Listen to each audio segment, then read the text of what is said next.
നീ ഇവിടെ നിൽക്കണം, മാറിക്കേ. എല്ലാവർക്കും രക്ഷപ്പെടണ്ടേ? രാജേട്ടൻ ഇപ്പൊ ഭിത്തി പൊളിക്കും. നമുക്ക് എല്ലാവർക്കും രക്ഷപ്പെടാൻ. ഞാനിപ്പോ തന്നെ രക്ഷപ്പെട്ടിരിക്കുന്നു. എനിക്ക് അവരെ തീവ്രവാദിക്ക് ഒപ്പിച്ചേരണം. നീ ഒന്ന് വിട്ട, നിങ്ങളെ പിടിച്ചു കൊടുത്താലേ അവരെന്നെ ശബ്ദത്തിൽ ചേർക്കും. ശരത്തണ്ണ, നീ അവിടെ ശരത്തണ്ണ, അയ്യപ്പണ്ണ, ശാമ്പണ്ണ.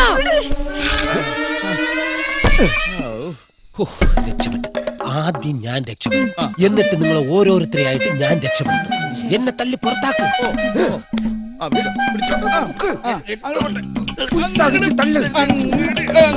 എവിടെയോ കയറി ഉടക്കി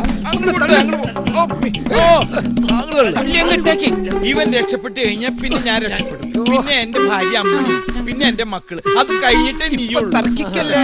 എന്റെ പകുതി അകത്താണ്, ബാക്കിയോടെ തള്ളി പുറത്തിട്. അങ്ങോട്ട് പോട്ടെ. വിശ്വാസമില്ലേ? അങ്ങനെ